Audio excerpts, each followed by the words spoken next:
Oke, langsung aja Pak. Gimana Pak Guru? Siap? Apa yang bisa kita bantu? Saya mau nanya beberapa hal Pak. Sebagai pemantik aja ya. Yes, ya.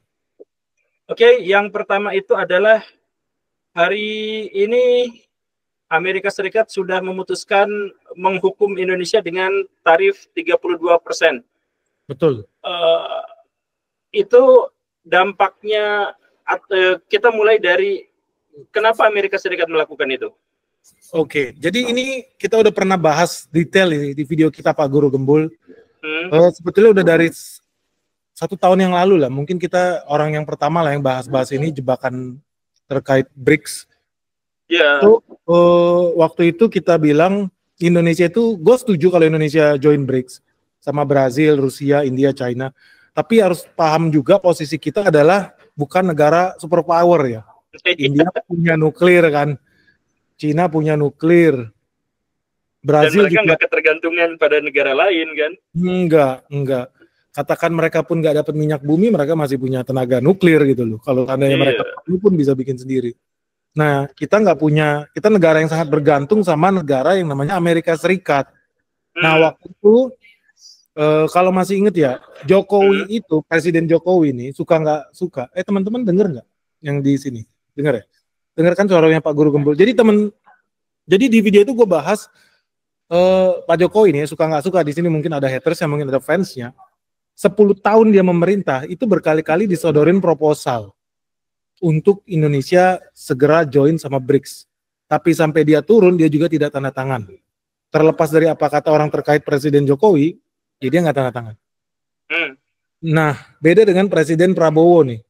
Nggak perlu nunggu 10 tahun ya. Bahkan belum ganti tahun aja, begitu dilantik, dia langsung tanda tangan BRICS. Yang konyolnya, waktu itu di video kita bilang, mantan menteri, jadi para mantan menteri itu jadi Dewan Penasehat, dan dia bilang, nggak ada masalah Indonesia join BRICS. Saya sudah teleponan sama pejabat-pejabat di Amerika. Wih, so tahu banget. Pasti tahu lah, menteri-menteri siapa yang kita bilang. Jadi, terus di video reaction itu gue bilang, enggak, ini stupid banget nih, ada mantan menteri, harusnya orang pintar, tetapi ternyata malah memberikan nasihat yang menyesatkan buat presiden kita. Nah, akibatnya apa? Ternyata negara kita menurut gue tergesa-gesa untuk kemudian masuk BRICS. Prabowo belum ada 1 tahun jadi presiden, even Prabowo belum ada, kalau nggak salah belum ada 3 bulan bahkan jadi presiden. Dia dari Oktober. Dari Oktober kan ya? Iya, jadi masuk, langsung dia tanda tangan, keputusan yang sangat strategik, bisa-bisanya langsung ditanda tangan, itu kan seperti kita bergabung aliansi sebenarnya, kayak gabung NATO gitu ya. Masa baru jadi presiden, tangan gue join NATO gitu kan. Itu bahaya lah, menurut gue bahaya. Dan waktu itu banyak yang bilang nggak setuju, karena ya BRICS ini kuat atau whatever lah. Iya betul, kita paham BRICS itu kuat gitu. Tapi Indonesia stand alone, kita di cherry picking, kita diserang sangat dahsyat gitu loh. Iya, jadi waktu itu gue bilang gue sangat tidak setuju dengan menteri itu, menteri dan mantan menteri yang bilang Indonesia tidak masalah dengan BRICS. Enggak, sangat masalah, karena trading partner kita Pak Guru, mungkin nggak banyak di sini yang tahu, banyak orang haters saja sama Amerika. Trading partner kita, Amerika itu kedua terbesar mitra dagang Indonesia. Jadi kalau dibilang Indonesia nggak butuh Amerika Serikat, itu salah total. Trading partner kita saat ini terbesar China, ya. Tapi ternyata nyawa kita di Amerika Serikat itu ada di peringkat 2. Yang kalau seandainya tiba-tiba kita kena tarif 32%, artinya barang kita jadi nggak kompetitif nih, produk-produk kita yang ekspor ke sana. Dan kalau kita gali datanya, itu ternyata nyawanya ya, pasti bakal kaget ya teman-teman ya. Top 3. Gue mau tanya nih top 3. Ini teman-teman di sini juga. Top 3, nyawa kita di Amerika, apa sih sebetulnya yang dipegang ya sama Amerika? Mungkin ada yang tahu di sini? Pak Guru boleh... Oh, ada siapa nih? Pak William. Pak William, apa kabar? Selamat malam. Ikut nimbrung aja ya Pak ya. Ya, nimbrung Terima aja. kasih atas waktunya Pak. Terima kasih, sama-sama. Nah, ini lanjut Pak. Lanjut Pak Benix. So, ini ada Pak William Yang. Salam kenal Pak William. Salam kenal. Salam kenal. Jadi kita bahas posisi Amerika Serikat di posisi kedua, trading partner Indonesia, Dan ternyata kalau kita breakdown lagi top 3 barang yang dibeli Amerika dari Indonesia, yang pertama itu electronic equipment lah. Indonesia banyak pabrik-pabrik yang receh-receh lah, elektronik, colokan lah, kabel lah, segala macam. Nah yang kedua, itu ternyata berhubungan dengan hasil ekspor terbesar Indonesia, yang kemarin makan kena PHK massal, itu namanya clothing. Jadi industri TPT nih, tekstil. Pak Guru di Bandung itu banyak banget industri tekstil. Jawa Barat dan Jawa Tengah, iya paling besar. Nah kemarin puluhan ribu PHK, Sritex Jawa Tengah udah bakal makin banyak lagi. Mungkin kalau orang-orang Sumedang di sini pernah dengar adalah salah satu, kalau kalian ke Jalan Raya Sumedang tuh berjejer-jejer pabriknya hampir 1 kilometer yang punya dia doang dari Korea. Itu pun sebentar lagi bakal PHK massal juga. Apalagi kita kemudian kena tarif dari Amerika Serikat. Nah yang peringkat 3 terbesar ekspor kita ke mereka itu adalah minyak sawit. Nah minyak sawit ini kan selama ini penyerap tenaga kerja lah kalau di kita, karena dia nggak butuh lulusan S1, S2, S3 kan, jadi mayoritas orang kerja di sawit SD, SMP, SMA bisa diserap. Nah kalau seandainya kemudian kita kena tarif dari Malaysia, ya tarif kita lebih besar ya sekarang, posisi tarif kita lebih besar daripada Malaysia, ya harus siap-siap ya, banyak pengusaha sawit yang bakal merana lah. Dan kalau ngomongin sawit, levelnya sawit itu udah ke, bukan cuma pabrikan ya, tapi tadi ya, petani. Karena banyak lawan sawit kita itu mayoritas itu pemiliknya adalah petani kecil, yang jadi ibaratnya plasma, supply ke pabrik-pabrik besar. Jadi kalau kemarin itu ada menteri yang bilang, nggak ada masalah Indonesia join BRICS, itu salah total. Dan hari ini terbukti bahwa Amerika Serikat di rejimnya Donald Trump itu pendendam. Dan pasti berani. Berani. Dan itu dibuktikan, ternyata dia nggak ngadi-ngadi, dia keluarin executive order tadi malam atau subuh di Indonesia, yang intinya adalah Indonesia harus kena tarif yang jauh lebih besar dibanding Singapura atau tetangga kita misalkan Malaysia, dan pasti berdampak dengan Indonesia. Indonesia butuh sawit, Indonesia butuh tekstil, menyediakan tenaga kerja, dan pabrik-pabrik tadi yang Indonesia gagal manufacturing high value goods, high value technology, jadi kita punya low level technology, kita bisa ekspor. Sekarang tiga-tiganya diserang. Tekstil banyak menyerap tenaga kerja, diserang. Sawit diserang, elektronik diserang.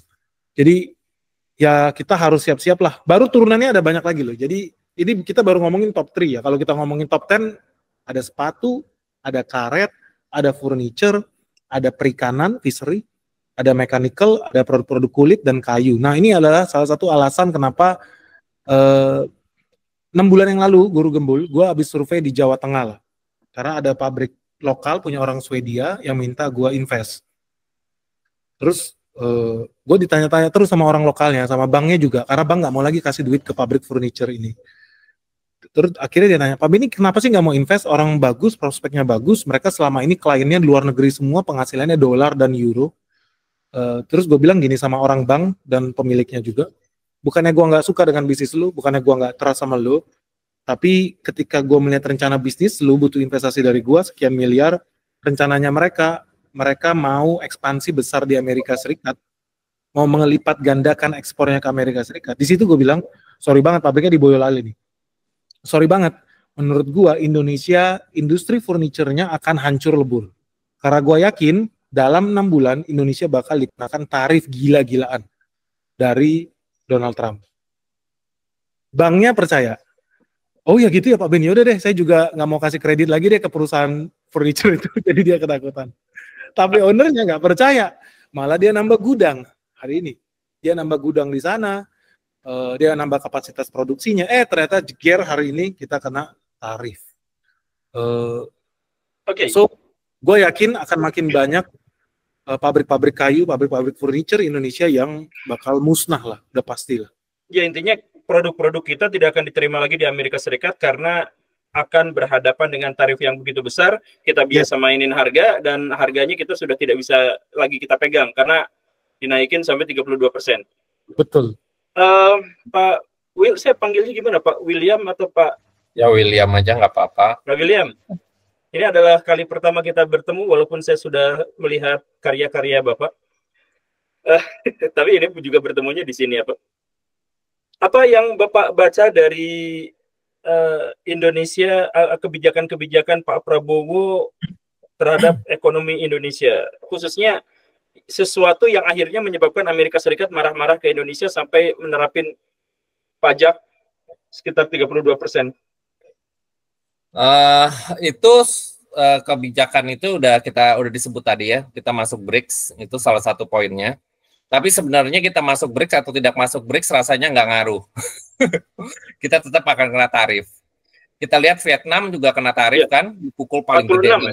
46, karena hitungannya sekarang kalau kita lihat hitungannya bukan you kubu siapa, semuanya kena. Tetangganya sendiri pun dihajar. Sekutu sendiri pun dihajar. Pokoknya kalau udah minus sama Amerika lu dihajar, dihukum. Dan yang sebenarnya yang kita punya hukuman itu ya karena kita kita punya bariernya, kita tingkatin, ada TKDN, ada segala macam. Nah, itu dihitung tuh sama Paman Donald. Berapa kerugiannya harga yang harusnya dari Amerika ekspor Indonesia jadi naik berapa tuh gara-gara ada TKDN dan kawan-kawannya itu. Nah, itu yang sebenarnya lebih ke sana. Kalau saya ngelihat sih BRICS bukan utama ya, mungkin juga diperhitungkan tapi itu bukan sesuatu yang utama. Seperti kita ngelihat juga kayak Singapura itu kan 10% dia, itu yang paling rendah karena dia fair-fairan 10%. Jadi Singapura kan clear and clean, open gate, tarifnya sama, ya udah jadi 10-10 kelihatan. Kalau kita kan banyak abu-abunya gitu, belum lagi biaya Jerman gitu. Belum lagi biaya upeti dan lain-lain yang tidak terlihat dan mungkin itu yang menyebabkan jadi 60% sendiri dari Amerika. Iya. Gitu. Enggak, tapi maksudnya Bapak tanggapan Bapak terhadap keputusan-keputusan tim ekonomi Pak Prabowo yang akhirnya menyebabkan ini, Bapak melihat tim ekonomi Pak Prabowo itu kuat atau sok kuat atau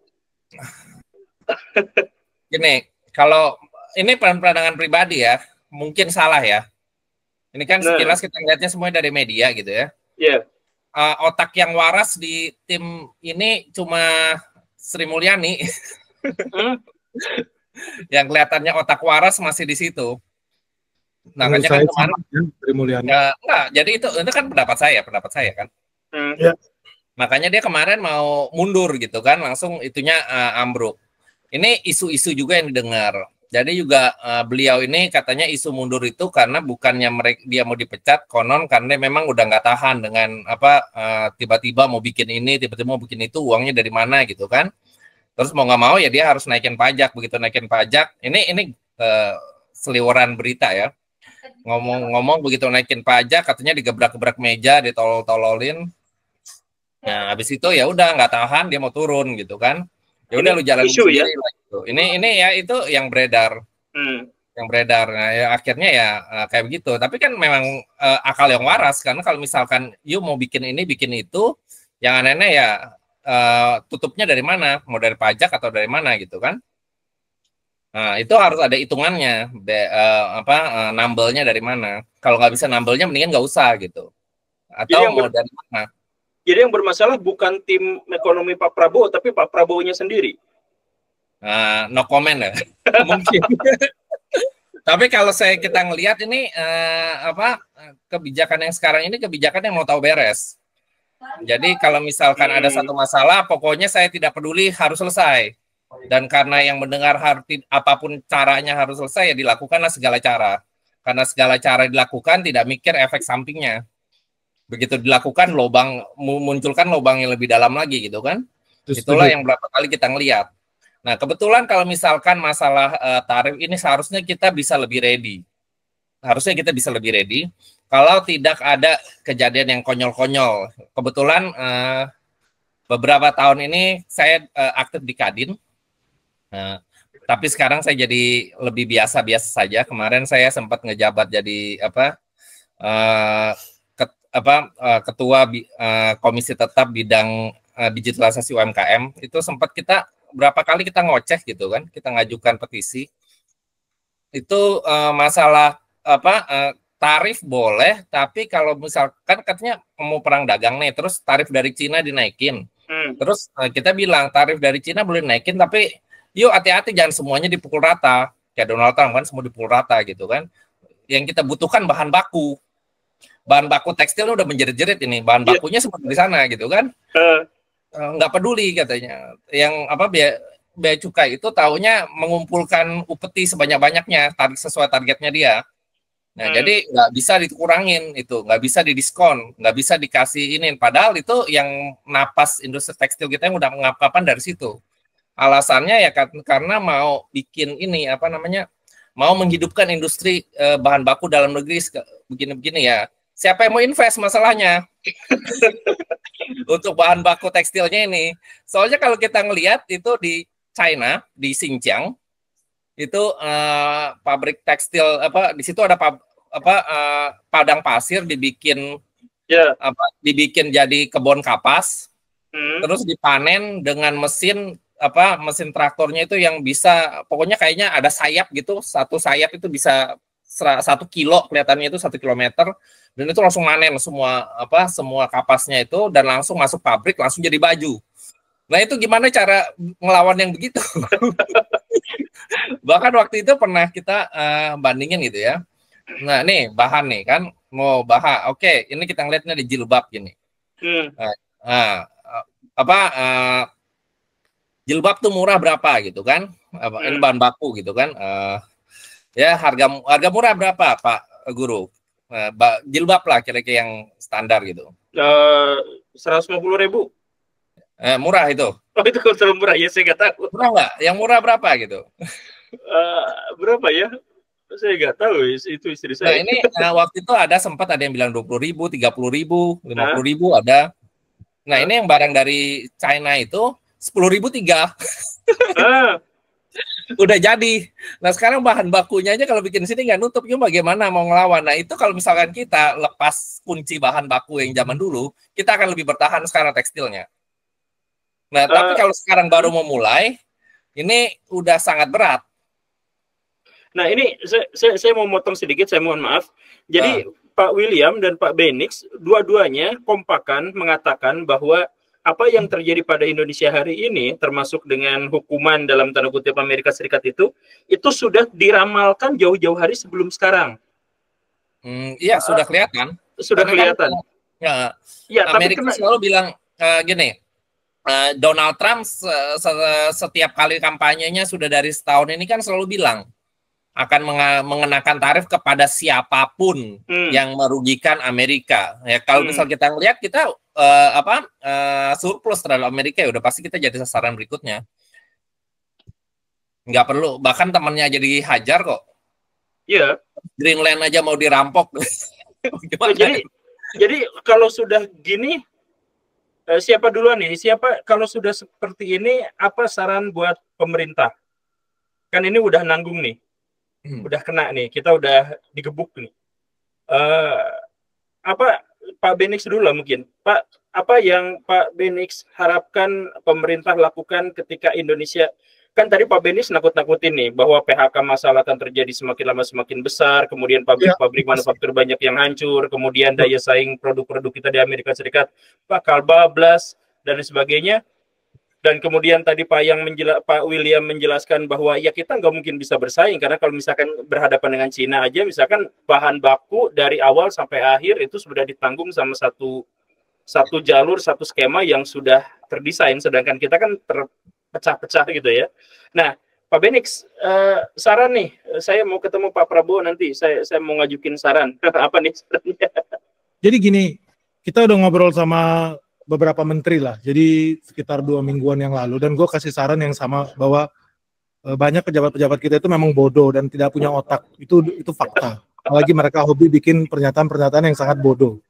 Nah, salah satunya juga yang kita perlu cermati adalah pola pikir kita di kementerian itu kan semuanya silo. Jadi silo itu, kalau gue menteri olahraga, gue pikirin olahraga. Kalau gue menteri ekonomi, gue menteri ekonomi. Dia nggak peduli itu urusan pangan, urusan politik, urusan sosial. Jadi mereka silo. Kita itu harus punya pola pikir itu holistik. Contohnya tadi Pak William yang bilang ini nggak ada hubungan sama BRICS, itu salah total. Itu pemikiran yang dipikir oleh menteri-menteri juga. Gagal paham mereka. Karena Donald Trump udah berulang kali bilang negara-negara yang join BRICS, bahkan teman-teman masih bisa ya baca di Instagramnya. Kalian yang join BRICS, saya akan tarif kalian minimal 20%. Segamblang itu dia bilang. Segamblang itu. Dan kalau ada yang bilang, ada kemarin menteri yang saya bantah juga, buktinya Vietnam nggak join BRICS, buktinya Malaysia nggak join BRICS, atau Thailand nggak join BRICS. Ini kita ngomong fakta lah. Faktanya kan Indonesia kena 32%. Oke. Kalau kita lihat Vietnam itu kena 46%, lebih besar dibandingkan Indonesia. Dia join BRICS nggak? Tidak. Enggak. Oke. Terus Thailand kena 36%, lebih besar dari Indonesia 32%. Dia join BRICS nggak? Tidak. Nah, kalau kita menggunakan kacamata orang awam, gue bisa paham. Oh, orang kerdil, orang awam, dia tidak bisa lihat itu. Tapi kalau kita pakai kacamata investor, kita lihat geopolitiknya. Kenapa Thailand, kenapa Vietnam itu kena tarif lebih tinggi dari Indonesia? Sudah jelas, karena pabrik Cina pindah ke Vietnam, pabrik Cina pindah ke Thailand. Itu fakta yang terjadi, dan mereka semua ini bodoh, nggak bisa paham itu. Even Vietnam sendiri udah tahu, mereka udah bikin strategi sebetulnya, peta biru namanya di Vietnam. Kalau seandainya mereka kena tarif, apa yang harus mereka lakukan? Itu mereka udah ada planningnya sih. Jadi gua rasa mereka juga udah tahu apa yang akan mereka lakukan, karena dari gaya Donald Trump kan pengusaha ya. Kalau kita lihat diskon tarif, kita itu dapat diskon 50%. Contoh, Indonesia kan 32%, tapi by design menurut dia 64%. Itu sebenarnya tarif yang kita kenakan sama barang-barang dari Amerika Serikat. No, bukan. Itu sebetulnya hanya trade defisitnya kita, tapi mereka bagi itu dengan ada sistemnya sendiri lah, yang sebetulnya salah juga sih Donald Trump. But anyway, kita itu mau dikasih kode, lu itu cuman gua kasih tarif dengan diskon 50%. Gua tuh sebenarnya bisa kali 2, jadi Indonesia harusnya kan 44%. Ya, Trump bilang gitu. Yes, itu kode. Kode apa ya? Kode buat kita gampang aja. Oke, lu cabut dari BRICS. Atau lu nggak usah lagi ya pakai local currency settlement. Itu another geopolitik juga, bahwa apa?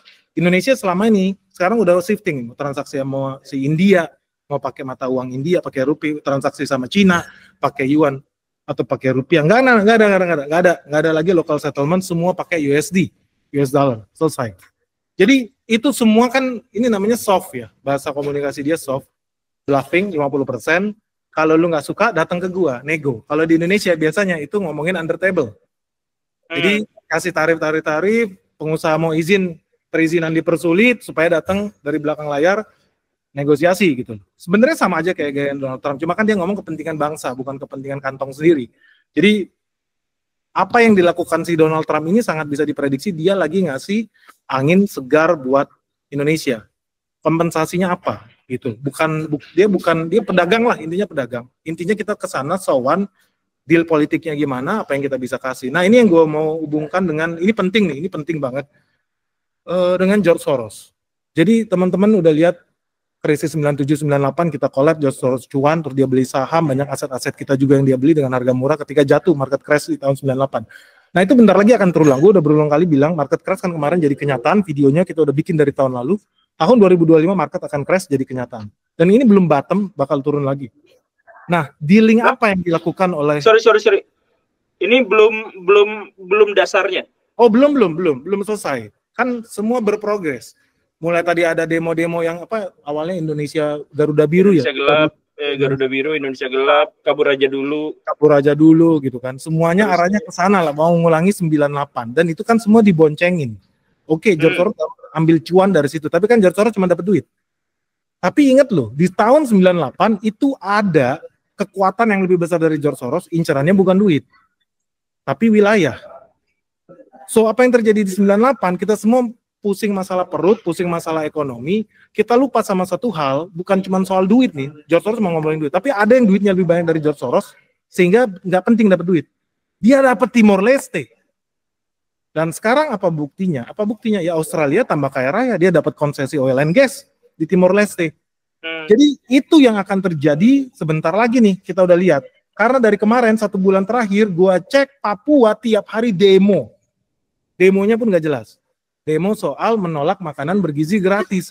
Lah, selama ini pun dia nggak dikasih makan, nggak ada masalah. Tiba-tiba kok demo makanan bergizi, nggak logis. Tapi gue bisa paham, karena Papua harus merdeka. Tinggal konsesinya apa? Itu konsesinya. Jadi kita lihat aja nih, apakah pemerintah bisa negosiasi itu, ataukah akan lebih banyak lagi senjata yang diselundupkan di Papua. Tapi arahnya akan ke sana. Ya akan dimulai dari krisis ekonomi, George Soros ambil cuan gede, dan yang boncengin dia siapa? Oh, orang yang lebih kaya dari George Soros. Level negara. Ya kita mungkin bisa menduga-duga lah. Gue juga udah punya beberapa dugaan negara yang akan boncengi itu bikin kerusuhan di tanah sini. Kita nggak usah tutup mata lah. Indonesia 2 kali ganti presiden dari Soekarno ke Soeharto aja diboncengin CIA. Ada dokumennya kemarin baru keluar resmi CIA mengakui. Soeharto jatuh pun karena CIA. Nah sekarang kita masuk ke babak baru nih. Konsesinya apa? Donald Trump udah bilang Ukraina sama Rusia, gue bakal bantuin Ukraina. Ukraina Rusia perang stop. Lu masih bisa baca di Instagram ada. Tapi dengan catatan ya, Ukraina lu kasih gua $500 billion. Lu bayangin ya, mereka bangsanya dia bela banget tuh. Amerika bangsa, membela bangsanya sendiri. Beruntung lah yang jadi warga negara Amerika. Dibela sama presidennya. $500 billion dalam bentuk apa? Mineral. Jadi mineral langka yang ada di Ukraina, lu kasih ke gua. Maka lu akan selamat. Ini sama aja dengan dealnya dengan Raja Salman lah. Leluhurnya Raja Salman kan, Raja Salman sampai sekarang pun masih hidup karena belas kasihan Amerika Serikat. Itu kan fakta. Lu jangan ganggu-ganggu Israel ya. Lu harus berdamai ya dengan Israel ya. Lu kalau mau beli senjata beli dari gua ya. Lu kalau mau jualan minyak harus pakai US dollar ya. Itu kan fakta. Jadi jadi banyak rejim-rejim itu yang berkuasa karena dipelihara. Nah, sekarang pertanyaannya Pak Guru itu sangat baik. Apa yang bisa kita lakukan? Indonesia bisa nggak kasih $500 billion seperti Ukraina? Kayaknya nggak bisa ya. Gua rasa sih nggak cair. Iya, nggak. Masih beku, masih potensi. Masih potensi, kayaknya berat tuh. Kalau seandainya Indonesia diminta hal yang sama, kayaknya nggak bisa. Tapi kan Indonesia punya emas yang katanya banyak. Indonesia punya tembaga yang katanya banyak. Oke, kita nggak bisa kasih $500 billion. Tapi kalau diminta Papua, bisa nggak kita kasih? Trade deficit Indonesia dengan US ya. Indonesia itu dia defisit $28 billion. Imagine ya. Jadi Amerika Serikat itu $28 billion trade defisitnya. So, kalau seandainya Indonesia bisa kasih cuan yang lebih besar daripada itu, ya masalah duit. Kita nggak punya duit. Kita bahkan trade deficit. Kita bakal jatuh tempo 700 triliun di bulan Juni ini. Duitnya dari mana? Belum ada yang tahu. Mungkin turun dari langit. Belum APBN kita juga yang defisit. Jadi boro-boro mau kasih duit sama Donald Trump kan. Jadi kita nggak bisa. Tapi wilayah Indonesia masih ada banyak. So kita lihat aja dramanya akan bakal sampai kemana. Dan gua sangat yakin Papua akan semakin rusuh. Teman-teman akan saksikan di layar kaca. Papua akan semakin rusuh. Harus ada konsesi apa yang akan kita kasih. Itu fakta. Gua yakin itu bakal terjadi. Ingat tahapannya sama seperti 9798, sama seperti 1965, sama. Dibikin dulu krisis ekonomi, hilang kepercayaan rakyat terhadap pemerintah, baru. Ya, saya udah ngangkat ini di video dan ternyata video kita banyak yang sama kontennya ya. Tapi Pak William kayaknya gatal dari tadi pengen ngomong sesuatu. Pak. Silakan Pak. Gak apa-apa kita beda pendapat, kita gak apa-apa. Ini ya santai aja, kita bertukar pikiran gitu. Ya udah, sekarang semuanya sudah terjadi, mau ngomong apa? Jadi istilahnya apa? Kita nggak bisa memaki kegelapan, kita cuma bisa menyalakan lilin. Oke, nah itu dia. Nah, sekarang what should we do gitu loh. Yang sekarang ini harus dipikirkan, karena begini, ini kerusakannya ini udah sangat parah gitu kan. Itu sejak 2021 mungkin, awal 2021 itu mulainya dari apa, selain COVID ya, selain efek karena COVID, itu efeknya itu karena orang mulai nganggur di rumah, nggak ada kerjaan, dan apa, mulai main judi online. Nah, judi online ini yang selama ini apa, terlalu dibiarkan, dan itu saya sudah sejak lama mulai teriak-teriak, itu yang salah satu faktor utama yang mukul kelas menengah kita. Makanya kan apa, tahun 2003 aja sudah mulai pada berasa gitu. Kok ini kita punya perdagangan pada melemah, menurun tiba-tiba apa, karena apa, banyak orang kejebak di online. Duit untung gede, terus tiba-tiba rugi, setelah mempertaruhkan seluruh rumah dan segala macam rugi, terus buron, nggak bisa punya daya beli lagi, dari kelas menengah turun ke kelas miskin. Nah, itu dibiarkan terus. Nah, makanya awal tahun saya sempat diundang podcast. Salah satu solusinya itu Ya sudahlah, yang sudah ngerampok ini tolong pertama kali ini masalahnya kan api ini ada istilahnya gini ya. Kita bayangkan kita ini di basement ada istilahnya mesin apa tuh, genset. Nah terus gensetnya ini jalannya baik, tiba-tiba kebanjiran, terus konslet, nah terus gensetnya rusak. Nah kita untuk memperbaiki gensetnya ini, kita sebenarnya bukan perbaiki gensetnya, keringin dulu airnya. Nah ini salah satu masalahnya itu judi online itu, ya kita tahulah isu-isu di luar bahwa ini ada backingan aparat, ada kirim upeti di sana. Ya tolong yang terima upeti ya, dengan segala hormat yang selama ini di backingin, yang terima upeti, ya tolong bilang kepada anak buahnya yang penyamun itu untuk stop. Oke, karena kita sama-sama berjuang untuk bangsa. Ya sudah, duit yang kemarin dirampok dari rakyat tolong diinvestasikan kembali. Nah, yang perlu kita lakukan ini selama setahun ke depan. Jadi gini, kalau kita terlalu menurut Amerika, dia sendiri juga berubah-ubah. Hari ini A, besok B, besok C, hari A. Kita nggak bisa tebak dia. Dan kalau kita nurutin semua maunya dia, kita akan jadi budaknya dia terus. Dan itu setelah terjadi semuanya. Bahkan kita ngelihat sahabat mereka pun ditusuk dari belakang. Makanya kan seperti bilang, menjadi musuh Amerika itu bahaya, jadi temannya lebih fatal. Bahkan yang mengucapkan kata-kata ini kan Henry Kissinger, itu ahli strategi yang membuat desain Amerika seperti sekarang. Nah, itu kita mungkin ini kesempatan untuk seluruh dunia untuk sebenarnya lepas dari Amerika. Tapi sebenarnya kita harus, istilahnya gini kan, kita udah kelaparan, kita harus mikirin ke 1 tahun ke depan ini mau ngapain dulu.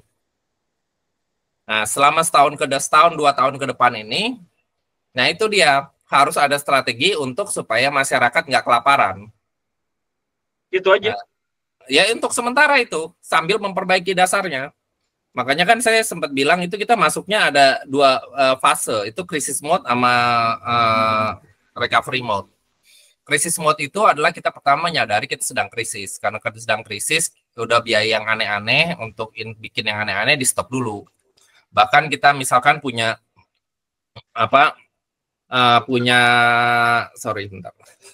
kita punya misalkan cicilan apartemen, cicilan mobil, itu ya udahlah kita default dulu, kita jual mobilnya dengan harga rugi segala macam, dapat duit sedikit yang nggak apa-apa. Nah, yang penting kita nggak punya beban lagi. Nah, terus kita mulai perbaikin. Nah, dengan uang yang ada, jadi pertanyaan krisis mode tuh beda gini. Kalau dalam normal kita bertanya besok kita mau bikin apa. Dalam crisis mode itu pertanyaannya adalah dengan uang sekarang kita bisa tahan berapa lama. Makanya hal yang nggak perlu dijual-jualin, yang membebani semuanya diringankan dulu. Terus kalau misalkan ada yang berkesempatan mau kasih pinjaman atau mau kasih mau kolaborasi sama kita, misalkan Cina segala macam negara-negara Eropa yang masih mau kolaborasi dengan kita untuk menyelesaikan ini, ya kita harus rangkul semua.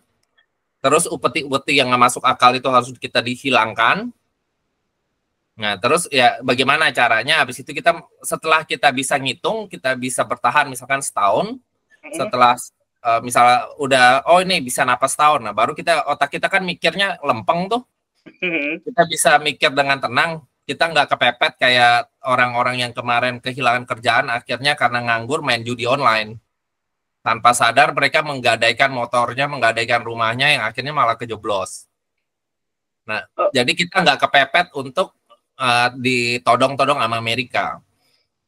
Solusi yang Bapak ajukan apa nggak terlalu, nggak terlalu normatif gitu Pak? Maksudnya? Ya, pertama-tama ya nggak apa-apa. Pertama-tama ya itu, nggak gini. Kita tahu judi online ini masih beraktif sampai sekarang. Dan yang dirampok itu udah banyak sekali, mungkin udah mencapai APBN, yang mana yang disebutin 800 triliun, mungkin itu pun tahun 2024 katanya, mungkin sekarang udah melampaui itu.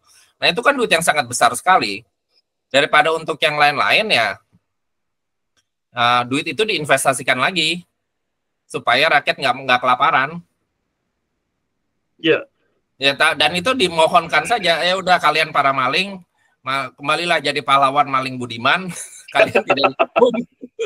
Mari kita sama-sama berjuang demi bangsa ini.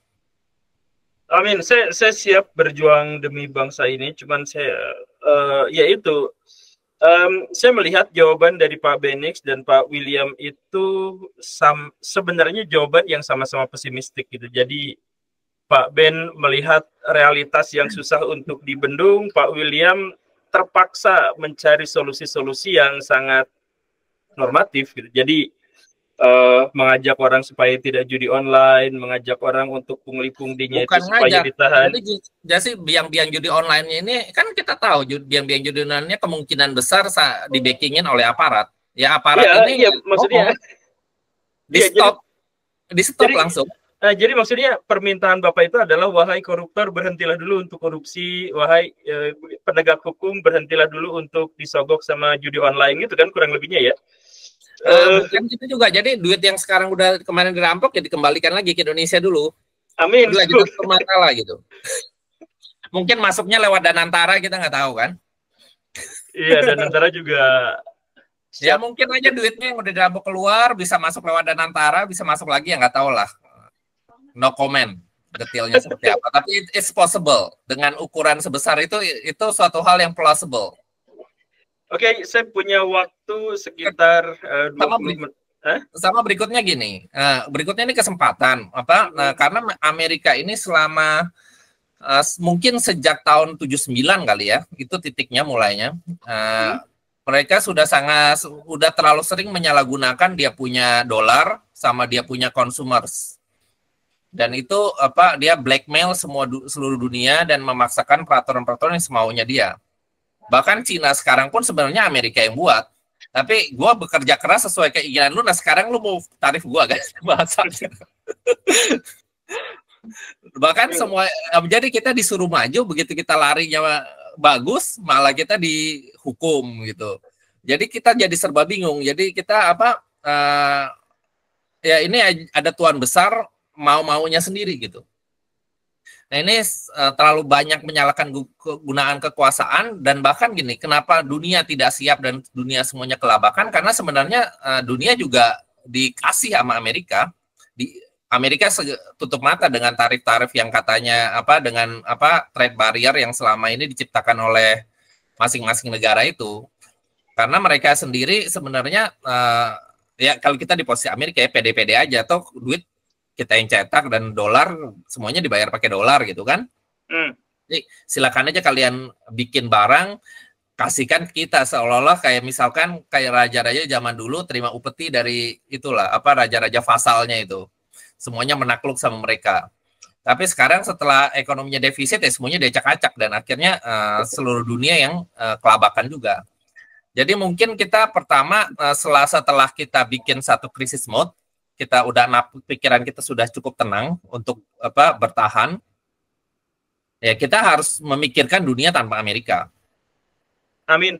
Saya juga pengen sih siapkan dunia tanpa Amerika. Jadi harus konsolidasi dengan seluruh dunia karena kebetulan musuhnya sekarang Amerika bermusuhan dengan seluruh dunia. Ya, sekarang Amerika Serikat musuh seluruh dunia.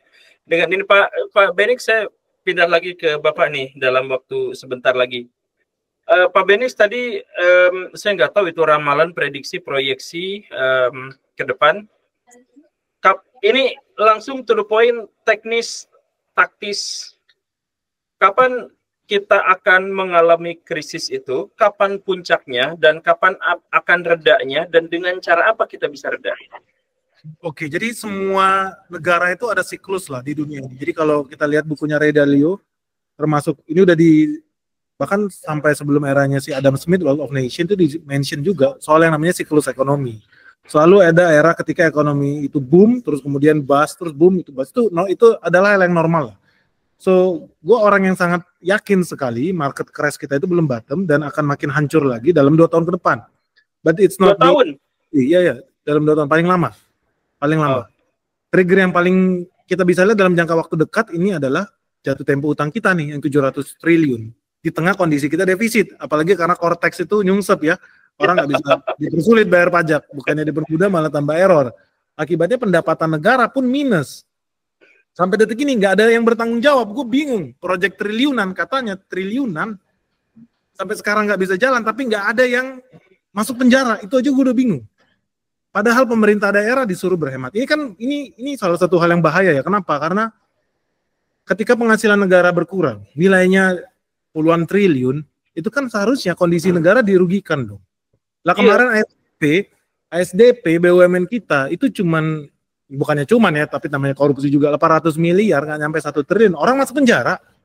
Lah ini nilainya triliunan, software yang nggak jalan, nggak sampai sekarang tidak ada yang masuk penjara, itu kan konyol. Ini mengajarkan apa sama pemerintah daerah? Ini bahaya loh. Pemerintah daerah akan bilang, para pemangku kebijakan fiskal kita, dewa-dewa kita di kementerian itu, ngasal kerjanya, nggak ada yang masuk penjara.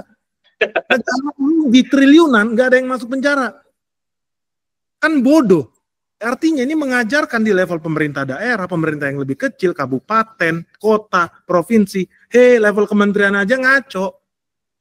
Berarti ada fun fact sedikit, Pak. Jadi kita kemarin IWPI itu nuntut ke pengadilan, ke KPK itu soal korteks yang barusan Bapak jelasin itu yang disebut bodoh, tolol apa segala rupa itu, kita tuh nuntut. Dan akhirnya apa? DPR bersedia untuk rapat. Tapi rapatnya tertutup, notulen semuanya tidak boleh diakses sama dunia luar. Kenapa ya? Itu kita udah nuntut dan kita berhasil untuk mendesak mereka untuk rapat soal korteks. Tapi walaupun sudah terjadi seperti itu, hilang. Mereka memilih untuk rapat tertutup. Makanya kita DPR itu rapat tertutup terus, Pak. Iya. Gua itu sebetulnya nggak setuju ya dengan demo-demo Indonesia gelap itu. Gua sangat-sangat tidak setuju lah dengan itu. Tapi memang realitanya kok ke sana gitu loh. Itu yang bikin sebel gitu loh. Gua nggak mau belain itu karena gua tahu lah siapa yang bayar, siapa yang sponsor. Itu gua tahu itu semua. Ya udahlah.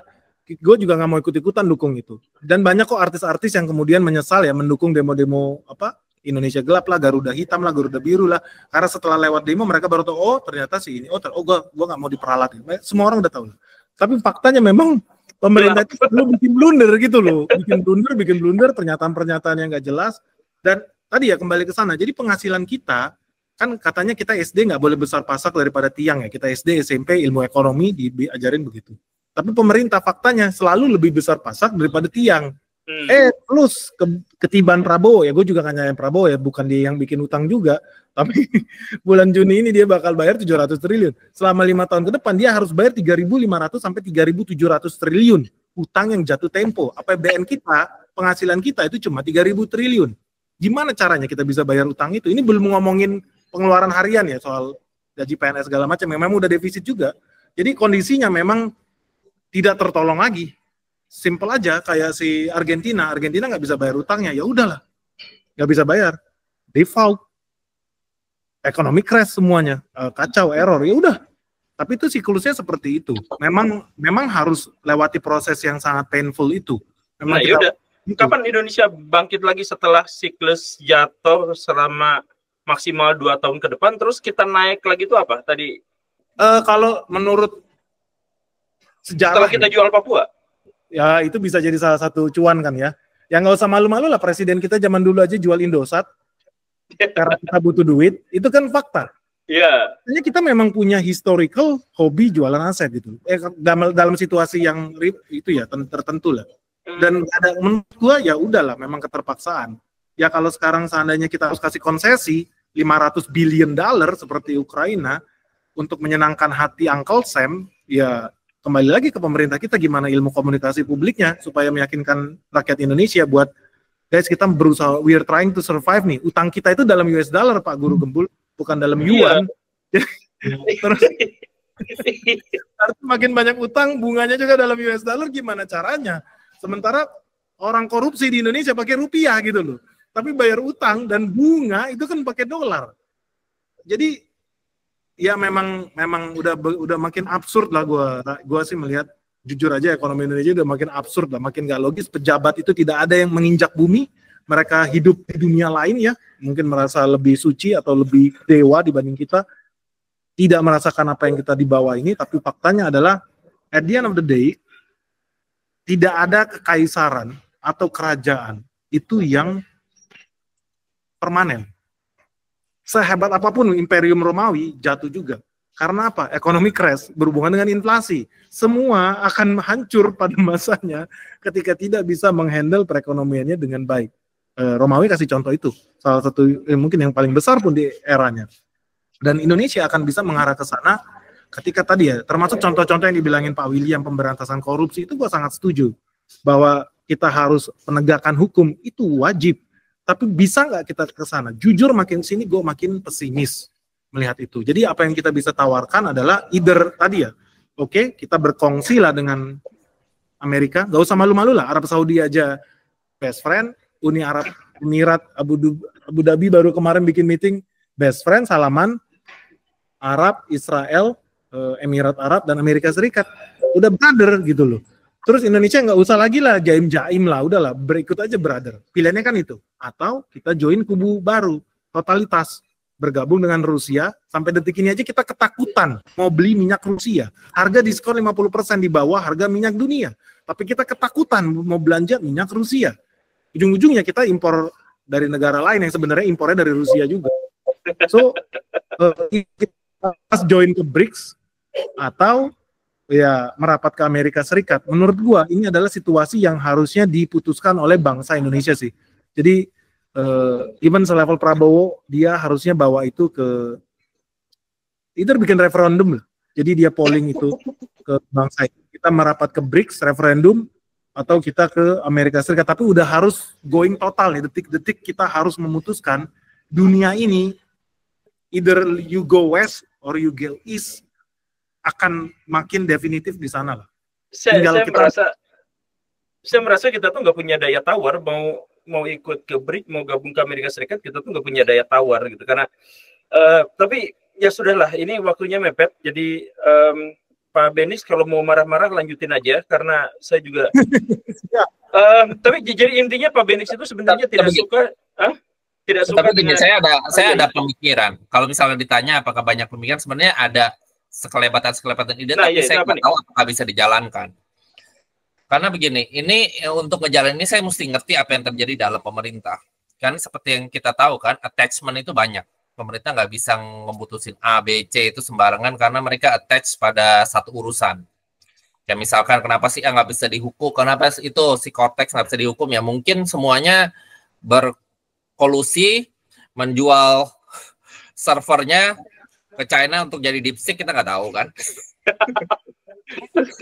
Kejauhan Pak. Nah, terus semuanya kebagian. Nah, kalau mereka bongkar, terjadi sesuatu krisis nasional lebih parah daripada yang terjadi kemarin-kemarin. Ya, itu asumsi yang mungkin, kita nggak tahu. Nah, kita harus tahu. Tapi misalkan ada beberapa poin, misalkan. Sekarang kan semua, ini satu keunggulannya, apalah ini perang Amerika terhadap dunia. Amerika jadi musuh bersama terhadap dunia. Dunia sekarang terbentuk atas dasar dia, tarif-tarif yang terjadi sekarang juga atas persetujuan dia, dan mungkin juga Amerika melakukan itu supaya semuanya menempel ke dia, supaya nurut sama dia, dan so far kita patuh beberapa regulasi, tiba-tiba dalam keadaan mendadak jebret semuanya dirubah karena mereka mismanage juga di dalam negerinya. Ya mungkin mismanage-nya rada-rada mirip apa yang terjadi kita sekarang. Nah, dengan utang yang 700T ini, dengan seluruh dunia yang kena dampak, mungkin nggak, itu ada kemungkinan nih berkumpul dengan seluruh dunia ini, ngobrolin masalah utang ini, terus mereka melakukan swap. Jadi saling tukeran-tukerannya ya utang, swap. Ngobrol bersama, sama-sama orang yang saling berhutang, udah kayak zaman dulu lah, kayak misalkan kita kalau misalkan di bisnis itu tuker-tukeran giro gitu. Tapi mungkin nggak sih itu terjadi, kan mereka juga punya kepentingan. Sekarang, ya makanya karena justru sekarang semuanya kepentingannya bersama gitu kan, ada musuh bersama. Kita Amerika gitu ya. Ada musuh bersama. Nah tapi bisa juga mereka tukar-tukaran swap mereka surut utang itu untuk sementara, kayak zaman dulu kita tukar-tukaran giro. Ya itu salah satu poin, dan masih banyak cara-cara lain lagi, tapi saya nggak bisa ngasih masukan benar kalau kita nggak tahu apa yang terjadi sebenarnya di dalam perutnya pemerintah itu. Karena kita kadang-kadang seperti yang saya sempat tulis di grup kan, saya pernah ngusulin gini, tiba-tiba nggak terjadi yang diusulin gini. Kalau nggak, kadang-kadang kita kasih usulan gini, terus jalannya setengah hati, akhirnya seperti orang yang mau lompat sungai, karena setengah hati kecebur. Banyak mau jalan gini, aduh kemahalan, tawar ini tawar itu, akhirnya kecebur. Padahal pada kondisi mereka harus ngegas gitu kan. Oke. Nah, ya soalnya salah satu contoh ya, nggak tahu apakah ini benar apa enggak. Saya juga kan kenal beberapa orang yang ngaku-ngaku teman dekatnya dari nomor 1 gitu. Nah, terus juga teman kenal dekat sama Solo yang ngaku-ngaku benar apa enggak. Kan saya sempat ngusulin itu kan, untuk masalah IKN itu begitu keteteran daripada gitu itu UI suruh buka di sana. Yang dibuka apa tuh Universitas Surabaya. Itu kan namanya lompat setengah hati. Beda nama UI sama itu. Kalau yang dibuka UI dan dipaksa semuanya ke sana ya beda nilainya. Itu satu contoh. Nah, makanya kita mau ngasih usul juga sayang otak kita. Satu. Kedua juga apa, kadang-kadang usul ini begitu kita usulkan dijalankan setengah itu nggak bisa dipakai lagi. Jadi ide itu bisa rusak gitu. Jadi ya kita ragu-ragu juga kalau misalnya kita nggak tahu isi perutnya itu sebenarnya apa yang terjadi dalam gitu. Tapi untuk sementara kalau mau mengusulkan ya usulkan aja swap. Apakah memungkinkan terjadi di antara semua orang yang sedang bermasalah ini? Kalau tidak ya sudahlah. Mungkin harus kita cari yang lain gitu. Tapi itu kan yang saya ngelihat kan apa yang terjadi yang saya lihat di media-media. Gitu. Oke lah, sebenarnya saya masih pengen ngobrol lagi tapi waktunya udah mepet, jam kita habis 1 jam. Ini Bapak-Bapak terima kasih untuk berdiskusi. Sebenarnya ada beberapa orang lagi yang pengen masuk tapi saya mohon maaf karena tadi di tengah jalan jadi ya agak susah juga. Pak Ben, ada kata-kata terakhir yang menghibur aja Pak, jangan ngasih pesimistik terus Pak. Walaupun saya juga pesimis sih. Yang menghibur Pak, yang misalkan bahwa Indonesia akan menjadi kekuatan ekonomi terbesar keempat di dunia tahun 2025 sama seperti yang kata Pak Prabowo katakan gitu. Misalkan Bapak setuju itu gitu kan, itu manis gitu. Ada nggak? Kita nggak punya, menurut saya ya, tidak ada negara yang jadi kaya raya, jadi negara maju karena mengandalkan ekonomi ekstraksi. Iya, udah itu selesai Pak. Sawit sama batu bara itu toh kita ya. Tapi masih ada harapan karena kita mau masuk Indonesia emas nih. Kita mau boom populasi kita. Generasi-generasi muda ini kita bakal era di mana generasi muda kita lebih banyak dibanding generasi tua yang sebetulnya bisa dieksplor economic value-nya seperti Filipina dengan meningkatkan kapasitasnya sebagai SDM buat kita ekspor manusia. Jujur aja, mayoritas tenaga kerja kita dalam 20 tahun ke depan kalau kita nggak bisa memanfaatkan bonus demografi alias bonus kelahiran anak-anak muda itu, yang terjadi mereka bakal jadi teroris, pengemis, preman, LSM, karena nggak ada lapangan kerja, nggak ada pabrik, nggak ada manufacturing.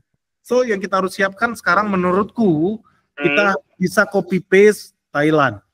Fokus di bidang jasa yang bisa menyerap tenaga kerja dengan pendidikan rendah, yang stunting, yang cebol, yang IQ-nya rendah. Bidang apa itu? Bidang yang berhubungan dengan jasa-jasa pariwisata, hospitality, kita ekspor nurse, kita ekspor tukang cat, kita ekspor tukang las, kita ekspor anak buah kapal, kita ekspor TKI, dan teman-teman akan jadi saksi, Indonesia akan menjadi eksportir budak terbesar di dunia. Apakah itu salah? Kita tidak punya pilihan. Tapi pemerintah SBY udah tutup keran ekspor TKI dan TKW ke Arab Saudi karena banyak yang mati dan diperkosa. Teman-teman akan jadi saksi. Kalau Indonesia mau survive, kita harus bisa menjadi eksportir budak terbesar di dunia. Nggak ada pilihan lain. Katanya mau ngasih optimisme, ini malah pesimis juga. No. Enggak, memang istilahnya budak, tapi suka nggak suka ya kayak Filipina. Jadi judulnya adalah sumber daya manusia kuli, sumber daya kuli gitu ya? Ya bisa. Tadi kan bisa ada nurse, bisa jadi petani di Jepang, bisa jadi pemetik anggur di Australia. Ya mereka, at the end of the day, mereka kan balik ke Cianjur, mereka kan balik ke Wonosobo, pasti bakal tinggal di sana, pasti akan bangun rumah di sana, nanti buka warung, akan membawa devisa masuk ke dalam negeri. Jadi memang istilahnya mungkin nggak enak didengar kita eksportir budak. But then again, kita nggak ada pilihan. Karena kalau kita bisa ekspor 10 juta manusia, kali $1.000, itu $10 billion per bulan loh. $1.000 gaji mereka per bulan. 10 juta manusia kali $1.000 itu $10 billion per month. Kali 1 tahun itu $120 billion.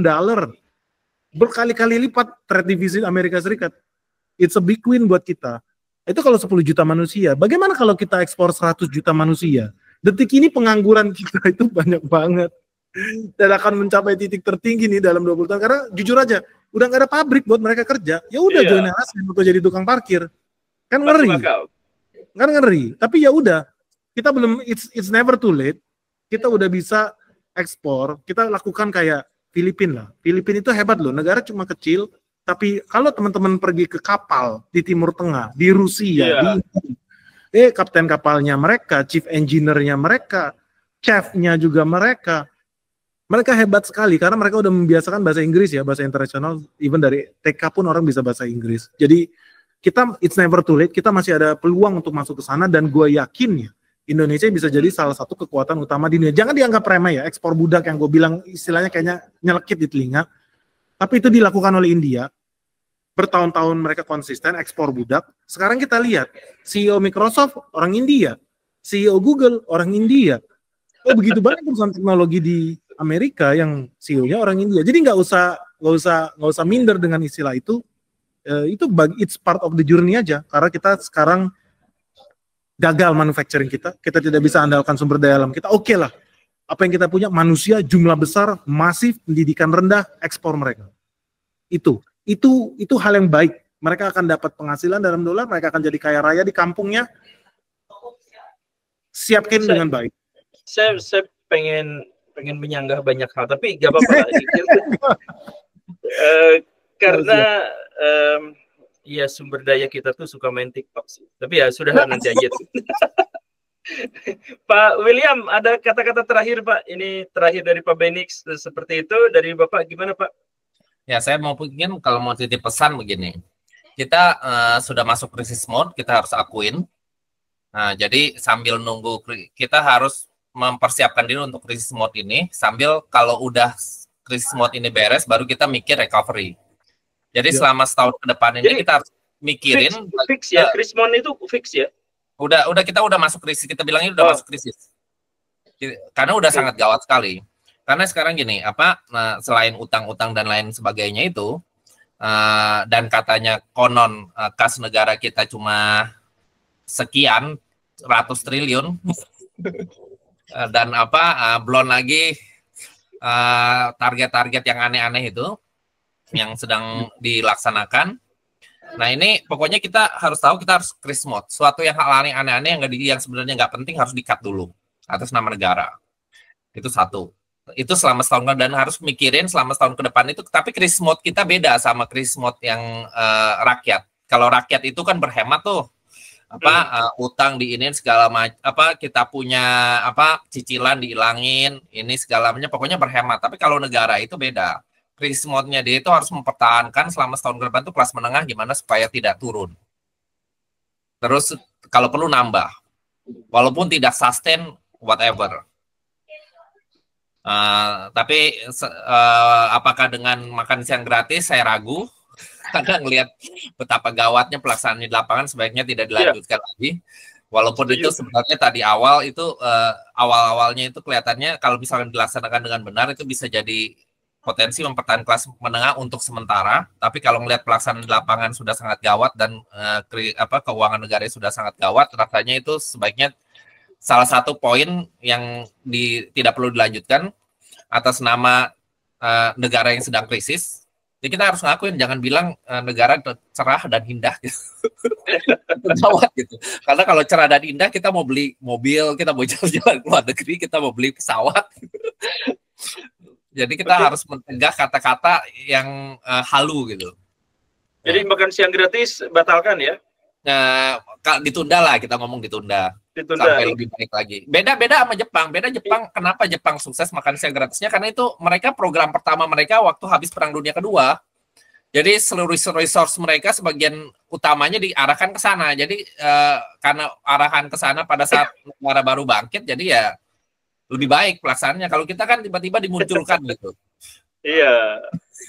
Jadi dengan pelaksanaan yang tiba-tiba muncul di seluruh daerah, jadi kayak semua orang bingung dan maling melihat ada kesempatan maling gitu.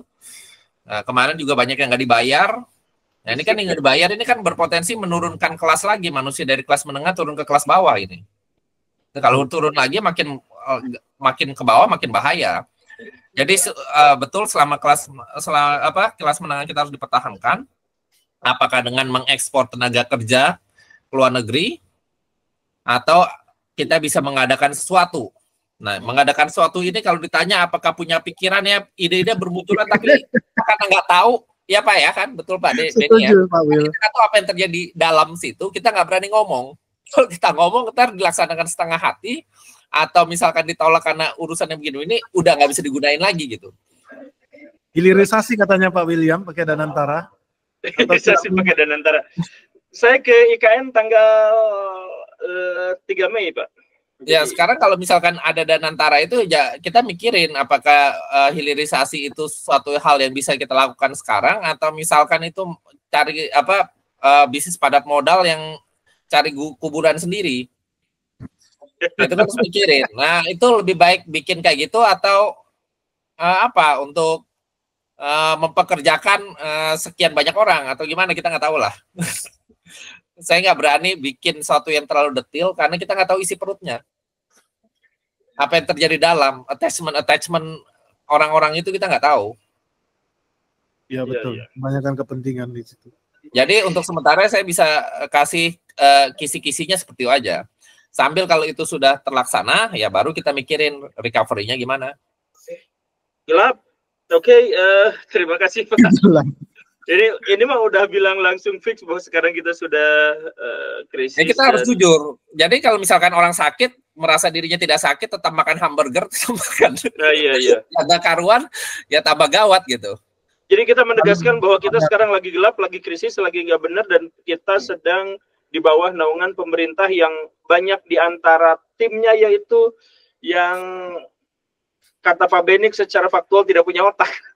Ya punya lah Pak, itu cuman mungkin gitu kurang berfungsi gitu ya. Ya mungkin otaknya untuk urusan yang lain gitu kan. Ya otaknya untuk urusan yang lain gitu ya. Membingungkan lah kita. Ya. Makanya kadang-kadang pada saat yang krisis begini ya kita berdamai juga lah dengan para penyamun itu. Ya udahlah, kamu ku ampuni gitu kan, merampok Indonesia kemarin, udah ayo kita berjuang sama-sama. Oke. Mau kayak gimana gitu kan? Iya.